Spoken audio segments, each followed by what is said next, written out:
One of the most common houseplants, the pothos or the epiprinum, also happens to be one of my favorites.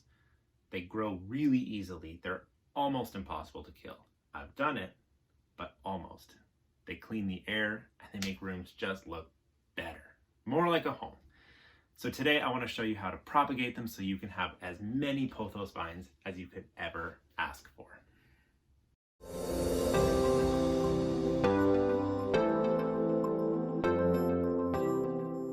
Okay, so one of the first steps in propagating pothos is choosing which vines to propagate.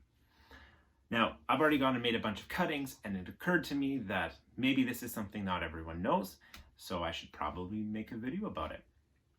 What you're looking for is a vine with a bunch of healthy leaves on them, because each leaf and each node at each leaf location, you can see right there, that little brown nub, that's called a node. That is where each new plant is going to root from.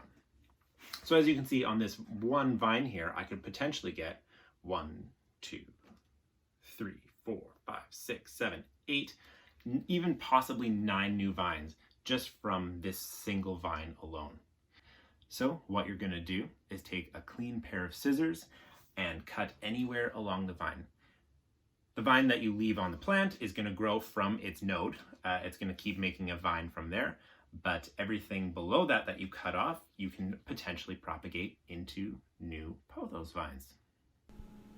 So here we've got our cutting, and at every single leaf, you're going to note on the back side of it, there's a little brown bump, the node. I've mentioned it a couple times already, but you'll see at every single leaf, there is a node all the way down the vine. We're going to take our scissors and cut 1/4 of an inch just below that first node there. You see, it's not very much that we have to leave. Make sure you do not cut off the leaf and that node. We'll go 1/4 inch just above it as well, and there we have our first little propagation off of our cutting.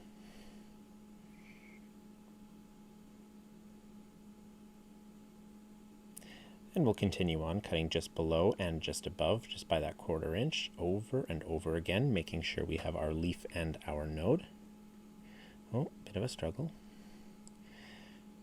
As we come towards the end, you'll note that sometimes the last newest growth will not have a fully established node and it won't propagate fully. That's okay. It happens to all of us, but we should have plenty of cuttings here to have plenty of successful cuttings here. You can see we've got 1, 2, 3, 4, 5, 6, 7, and maybe 8 off of that first cutting. After a whole bunch, you can see we've got what looks to be hundreds of them. So we start collecting them, trying to keep all of the nodes together, making sure all the leaves are pointing upwards and all the nodes pointing down, because that's going to be what goes into the water, and that's where the roots are going to start propagating from. Just keep adding and adding and adding. I try to do about 30 per bundle here, as you'll see, because I find that when I put them into a glass of water, that's what the rim of the glass holds them in really well, so they're not flying all about or trying to float up. So you can see all of the nodes together, and they're all going to be tucked into the water there. If any start to stick out or start to float up, just take a minute to make sure they're all underwater, pushing them in a little bit. There's a second bundle already done, and you'll see here that I make a couple of adjustments right after they go in there, just to make sure all of those nodes are underwater. So, as you can see, I have tons of pothos that I've begun to propagate here. So much so that I ran out of glasses to keep putting the little bundles in. So I changed tactics a little bit. I took each bundle out of each glass, took a piece of twine, tied it around above the nodes, and have put them all into this casserole dish, which is now filled with water. That way it was just something that I could put them in so they stayed upright, but kept all of those nodes and eventually the roots underwater. One thing that I am going to do every couple of days is change out the water. It's important as the roots start to grow and the water starts to be starved of the nutrients and the carbon dioxide that's dissolved in it, that you replace it so that the plants can keep growing really healthily.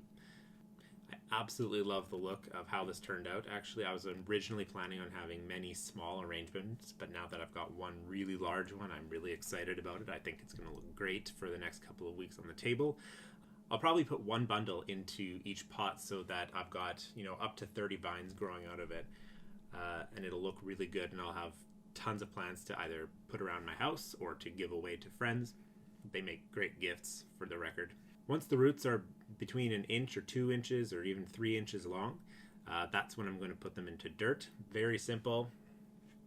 Take the bundles out. I'll take off the twine for sure, and just put them into dirt and put dirt all around the roots. I might spread them out just a little bit so they're not all in a single stalk in the middle, but I'll spread them out into dirt, pack them in there nicely, making sure there's no air gaps in the dirt. Give them good watering and water them pretty thoroughly for the first couple of weeks. The roots are going to go through a bit of shock going from water propagation into dirt. Plants do not like to change that much. So when I do that, I'll water them more often than I normally would. But once the plants are established and start growing, start growing their vines a little bit more, I'll drop down the watering to what's a normal cadence for pothos, which is, for me in my house, and depending on humidity and whatnot, it's about once a week.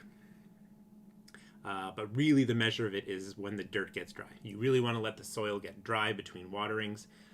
Pothos do not like to be overwatered, but they also can die from underwatering. I have done that before.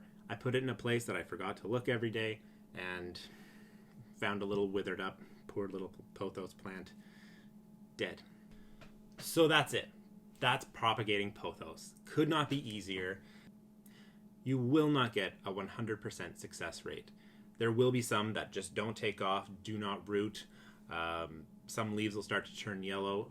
That's fine. When you go to plant them, just pluck those ones out and throw them in your compost bin. If you follow the steps that we've taken here, I'm guessing you'll probably get somewhere between 70 to 90% success rate in getting rooting.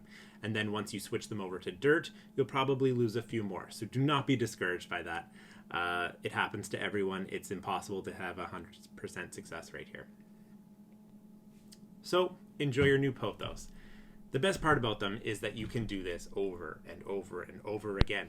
I usually try to do a full propagation 3 times a year, so that's once every 4-ish months, and start giving them away to friends who, friends that move into a new place.